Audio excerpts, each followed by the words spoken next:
नमस्कार मित्र हो, मी दयानंद देवमोरे आणि मी स्वागत करतोय तुमचं आपल्या चॅनलमध्ये. मित्र हो, आज मी एक वेगळा टॉपिक घेऊन तुमच्या समोर आलोय. कारण हल्ली या प्रकारचे व्हिडिओज फारच व्हायरल होत आहेत आणि त्यामुळे एक सोशल पॅनिक निर्माण होण्याची शक्यता असते. तर कुठल्या प्रकारचे व्हिडिओज आहेत हे? तर हे व्हिडिओज आहेत जगाच्या अंताची भविष्यवाणी करणारे. तर काय सांगितलंय या व्हिडिओमध्ये ते सगळ्यात पहिल्यांदा बघूया आणि त्यानंतर त्याची सत्य असत्यता काय असू शकेल याबद्दल मी बोलणार आहे. तर या व्हिडिओच्या म्हणण्याप्रमाणे 2026 मध्ये पूर्ण जगाचा अंत होणार आहे. कलियुगाचा जो कालावधी आहे, जो 4,32,000 वर्ष इतका मानला जातो, तो कमी होऊन 5,000 वर्ष इतका झालाय. का कमी झालाय? कारण जगामध्ये दुष्कृत्य वाढतायत, पाप वाढतंय म्हणून. आणि याची सुरुवात 2022 मध्ये महायुद्धाने होईल असं सांगितलं गेलंय. आता बरेच लोक या गोष्टीचा संबंध रशिया युक्रेन वॉर किंवा हमास आणि इस्रायल वॉर यांच्याशी लावताना दिसत आहेत. तर 2022 नंतर सुरुवात होऊन 2024 मध्ये त्याची तीव्रता वाढत जाणार आहे. 2024 पासून 2026 पर्यंतची वर्ष ही अतिशय भयानक असणार आहेत. याच कालावधीमध्ये चीन भारतावरती 13 मुस्लिम देशांच्या साह्याने आक्रमण करेल आणि याची सुरुवात अरुणाचल जवळच्या एका शहरातून होईल, जिथून एक न्यूक्लिअर बॉम्ब फायर केला जाईल आणि ज्याच्यामध्ये 6 कोटी लोक मरतील असं त्याच्यामध्ये सांगितलं गेलंय. आणि याचबरोबर नैसर्गिक आपत्ती सुद्धा यायला सुरुवात होईल असं सांगितलं गेलंय. आणि योगायोगानं झालं असं की 2024च्या सुरुवातीलाच जपानमध्ये एक फार मोठा भूकंप आला आणि त्यामुळं सगळ्यांना त्या गोष्टी रिलेट व्हायला लागल्या. यानंतर याच्यामध्ये सांगितलं गेलंय की शेतकरी त्याचं काम करायचं बंद करेल, कारण त्याला पावसाचं गणित हे फारच बिघडल्यामुळं काम करणंच अवघड होईल. प्राणी जे आहेत, वन्य प्राणी जे आहेत, ते शहरात घुसतील आणि माणसांवरती हल्ले करायला लागतील. आणि या सगळ्या गोष्टींची सुरुवात पुरीमध्ये असणाऱ्या जगन्नाथाच्या मंदिरातील काही घडामोडींनी होईल.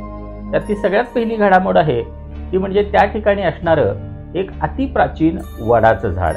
ते झाड पडेल आणि त्यानंतर पुरीच्या मंदिरामध्ये अनेक ठिकाणी रक्ताचे डाग सापडतील, कळसावरून दगड कोसळायला लागतील, कळसावरील जी पताका आहे तिला आग लागेल किंवा ती खाली पडेल किंवा तिच्यावरती गरुडासारखा एखादा पक्षी येऊन बसेल. आणि पुन्हा एकदा योगायोगाने की आणखीन कुठल्या कारणांनी या गोष्टी घडलेल्या आहेत. आणि याचबरोबर मक्का आणि मदिना या ठिकाणी मोठा नरसंहार होईल आणि त्यामुळं मुस्लिम जमात या जगातून नष्ट होईल असं सुद्धा त्याच्यामध्ये सांगण्यात आलंय. आणि हे सगळं होत असताना ओडिसामध्ये शेवटचा राजा जो असेल, गजराज नावाचे राजा असतील आणि त्यांना मुलगा नसेल आणि त्यांच्या मृत्यू आधी या सगळ्या गोष्टी घडतील असं सांगण्यात आलंय. आणि सध्या ओडिसामध्ये तेच राजे आहेत. तर या सगळ्या गोष्टी कुठून निर्माण झाल्या आणि कधीपासून सगळ्या जगासमोर सांगण्यात आल्या याबद्दल थोडंसं मी बोलणार आहे. आणि याच पद्धतीने हे भविष्य पुढं सांगितलं जातं, जसं की जगाची लोकसंख्या फक्त 64 कोटी राहील आणि भारताचा शेवटचा राजा जो असेल, म्हणजे अर्थात शासक जो असेल, तो ब्रह्मचारी असेल. तर याचा संबंध बऱ्याच जणांनी योगी आदित्यनाथजी यांच्याबरोबर पण लावलेला आहे. या सगळ्या भविष्याची सगळ्यात पहिल्यांदा सुरुवात कुठून झाली हे आपण बघूया.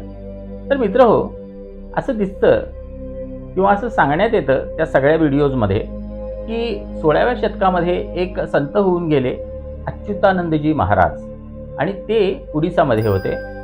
अशा 5 संतांमधले एक होते की ज्यांनी संस्कृत भाषेतील ग्रंथांचं रूपांतर उडिया भाषेमध्ये केलं आणि उडीसातील लोकांना ते समजावं यासाठी त्यांनी हे महान कार्य केलं असं सांगण्यात येतं.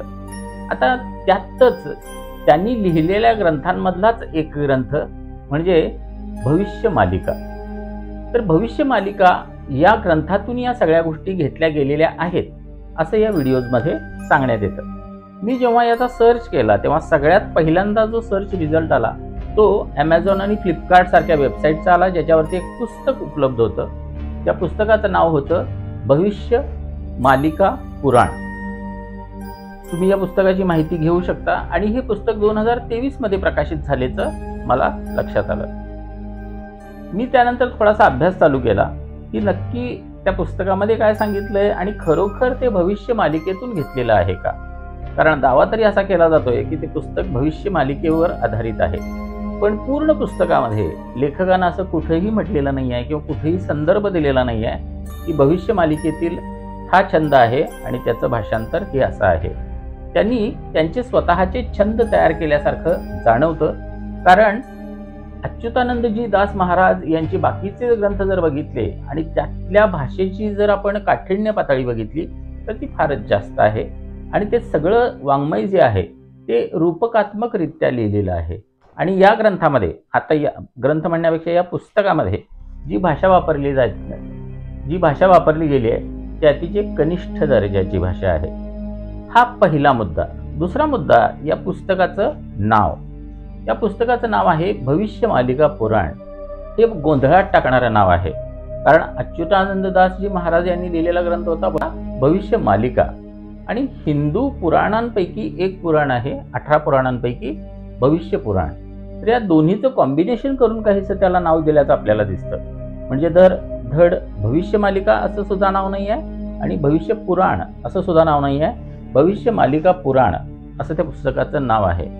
त्यामुळं लेखकानं बऱ्याच गोष्टी मनाच्या त्याच्यामध्ये घातल्या असण्याची दाट शक्यता आहे आणि पुस्तक लेट पब्लिश केल्यामुळं बऱ्याच झालेल्या गोष्टींचा संदर्भ सुद्धा त्यात आल्या असण्याची शक्यता आहे, जसे जगन्नाथपुरीमध्ये घडणाऱ्या घटना.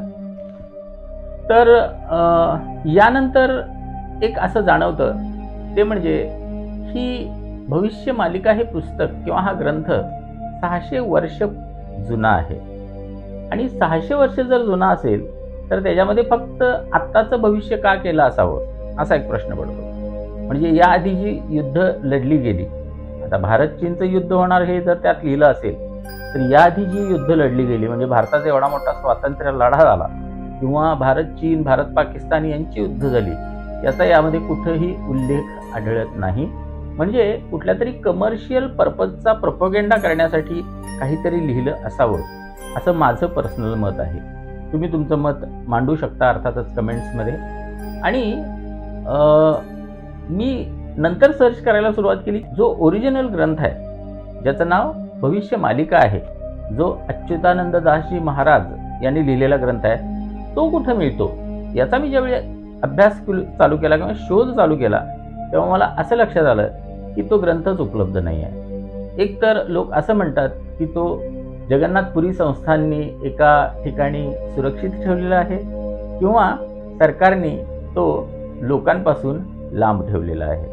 म्हणजे जे पुस्तक अवेलेबलच नाही आहे, जे पुस्तक उपलब्धच नाही आहे, त्या पुस्तकाचं भाषांतर कोण कुठल्या प्रकारे करू शकतो. तर मित्रहो, फायनली मी या कन्क्लुजनपर्यंत आलेलो आहे की भविष्य माहिती नसणं आणि भूतकाळ विसरला जाणं हे माणसाला लाभलेले 2 वरदान आहेत आणि त्याच्यामध्ये आपण कधी ढवळाढवळ करू नये असं मला वाटतं. म्हणजे श्रीकृष्णांना सुद्धा पूर्ण भविष्य माहिती असताना सुद्धा त्यांनी अर्जुनाला त्याचं कर्म करायला सांगितलं होतं. त्यामुळं आपण या फालतू गोष्टीमध्ये अडकून न पडता आपली सर्व कामं, सर्व गोष्टी या नॉर्मली कराव्यात असं मला वाटतं.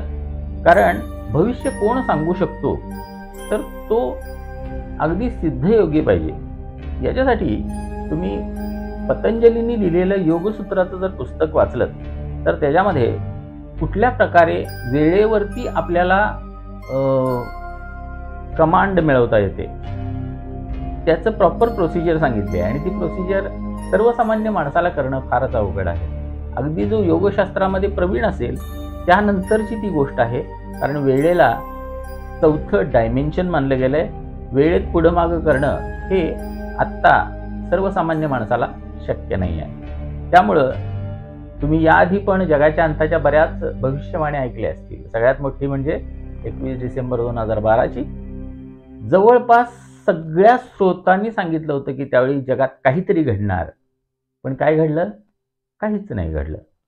तर मित्रहो, सांगण्याचा उद्देश एवढाच आहे, तुम्ही हे व्हिडिओ जर बघितले असतील आणि सिरियसली घेतले असतील तर सिरियसली घेऊ नका, त्यांना मनोरंजन म्हणून घ्या, ऐका आणि सोडून द्या आणि कामाला लागा.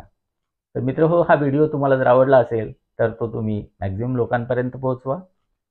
तुम्हाला जर काही याच्याबद्दल बोलायचं असेल तर कमेंट सेक्शन मोकळा आहे तुमच्यासाठी. मॅक्झिमम कमेंट्स करा आणि आवडला असेल तर जरूर लाईक करा. पुन्हा भेटूया पुढच्या व्हिडिओमध्ये असाच एक जबरदस्त आणि चांगला इंटरेस्टिंग विषय घेऊन. तोपर्यंत धन्यवाद.